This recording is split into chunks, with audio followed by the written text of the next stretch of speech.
د میش خویندې میندې په تکلیف وي دا وړوکي ماشومان په تکلیف وي کمشنر صاحب ته ډي سي صاحب ته درخواست کوي چې د میش ګالي معاینه ده وکړي چې میش ته د جي دا ګالې په خاکو خو د ګورنمنټ چې کوم سہولیات دي میش ته به هی نشته میش ته د ګالیا پخه شي او بانګیدار ته مقرر شي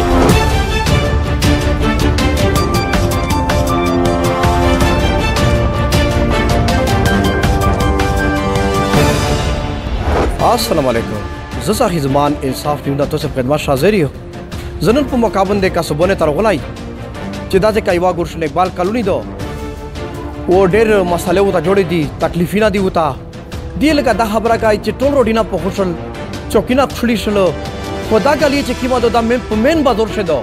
او بیا په مین چوک شه په کسبونه شه لکه دی دا خبره کوي چې د میټ ګالي ډېر هروپا دو میټ دې سره راغړي دي سوې او سم مسالې دي او سم مشکلات دي زمو عزتمنه وړینه ډي سي صاحب او اي سي صاحب او کمشنر صاحب د غونډې کلیه په خېشله و د میش دا ګلشن اقبال کلونی مرجه د کسبان ګیټ د میش خویندې میندې په تکلیف وي دا وړوکي ماشومان په تکلیف وي ناظمانه ته ورغلي هر یو ته مسول وکړو خو چا میش دا اوس ونور بده میش دا ریکویسټ کوي چې د میش د ګلی د معاینه وشي نه مې بانګیشتا نه مې بلدورشتا نه مې سپایو سکشتا او مطلب چې د میش ته د خپل انتظامیه چې کیمه د ګلی دا بارم چې وشي په کشتیه شه په څه پېښه کنه شزینه ته تکلیفي بچونه ته تکلیفي میش دا ریکویسټ کوي چې د میش ګلی دا زر نظر جوړا شي او میش دې شکریا ادا کوي ګلشن اقبال کالونی دو چې دا ګلی دو کسو سو کتلا چې پلینه ټول مت شوې دي ا باندې انتظامیه د میش دا خبره کوي اي سي صاحب ته ډي سي صاحب ته کمشنر صاحب ته چې دای د روشي د میش ګلی د معاینه وکړي دا وړي کې ور کې د جیتو سره لید شي اجاب شمو ته چالوس مو ته نه کېره شارم کوي چې دا وړي کې کېری نه دي او د ګلی ته چرو دي دا ورخي دا ور پروزي میش دا کمشنر صاحب ته ډي سي صاحب ته درخواست کوي چې د میش ګلی معاینه ده وکړي په وخت نه مخشه د میش ته جوړه کې میش ته ډېر تکلیف ته ونه زه جی یو د ګورشن اقبال کالونی نه یو داسې نه لکم دغه غونډه ګالې مشر او دا ته میش ډېر تکلیف دی میش جوړ ډېر پیسې په ولګولې نه بلاکین استا نه نکاسي وځي او میش حکومت ډېر فریادین او وکړ ډیپټي کمشنر صاحب ته او کمیټول ته نظامون ته او ورته میش خپل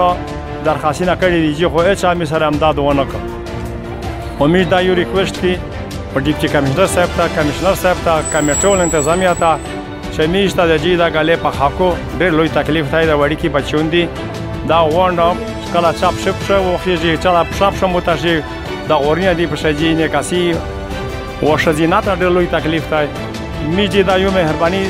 ډیپټي کمشنر صاحب ته کوي چې میش ته دا ګالې په خاکو اول زه انصاف نیو سي ډېر شکریا ادا کوم دی روغلو او د قیمتي واخ میشته میش دی دا ریکویسټ تا چې میش په سیټي ایریا شاسته دی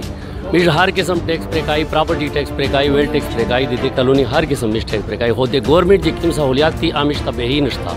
میش یې به تنظیم چې په خپل کړه دا نظام په خپل کړه یار میش د هروپا دو نکاس یې نشته چې 12 13 18 سال چې دا کالونی جوړالو او میش تر حکومت څه قسم توجه نه راکای میش دې واجب ریکویسټ کوي ډي سي صاحب ته اي سي صاحب ته ټول انتظامیه ته سیمرا چې افسرون دي بلا افسرون دي میش دې ریکویسټ کوي چې میش باندې درهم وږي ودا قانوني رامش ته سیټ کی در یار د میش ته پا کی به تنظیم دا کی بانګیونه تنظیم دا کی ځکه چې دا د میش وخت ساز ضرورت ورر میش ډي سي ته کمشنر ته دبليو اس اس بي ولتا دا ریکویسټ کوي چې باندې د میش ته غالیا پخه شي او بانګیدار ته مقرر شي دوغه شمیره سپوی انتظامیه بالکل نشته دا لکینا دی زوی په دوی موتی بنه کاس نو و زیدا ویډ کې ور پروزي نشپې د مشرون چې جامه ته ووزي لایټه تنظیم منشتا باندې میش ته ډېر تکلیف ته میش دا ریکویسټ کوي چې میش سره دای هو شي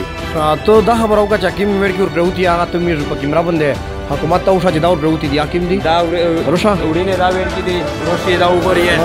د سه ور دې شوې چې پټي ورنا پلا شوې دي شه دا ویډ کې دا ساری یاد کې شو دا وښتونی دي دا هدي دا وګورم پېښوي دا ویډ کې دي دا ټنډه منډه ډاډې دي دا ویډ کې دي دا وګورم دا ویډ کې دي است سیوره دې پوتله دغه د واجب میز دا ریکویسټ کوي چې باندې میز ته دا غالیا غشه ولایټی نه درته ولاږي ته زمونی دا خبر اوګه چې رضا دې نیولې دو ها دا ته سیمه لري راځو پهلا سبق ته سبه تکلیفي او سکول ته چې سبه بیا تکلیفي او چلے به کا بیا تکلیفي تو سے د خال کې خبره اورویدله زه لکه دا خبره کوم چې 14 سال شل چې دا کالونی جوړه دو چې کیم دا غلیه دو ورسره چې سمره غلیه دي دا ډېر پرامن حالت دی لکه دا خبره کوي د حکومت ډېر قدر کوي د لاکډاون ډېر قدر کوي د هر قسم حکومت چې دی سوی دی مانی هو یو خبره دا دو دی دا خبره کوي چې د مش کیما چار دو امیش غلیه دي امیر مساله دي روزانه ورکی ور پروتی وي زخمیان وي دی دا خبره کوي چې دا مش چار چې کیما د پرامن طریقې سره وشي زه ساخی زمان انصاف نیوز کیمرامین اسد سره اجازه غواړو د خدای په امان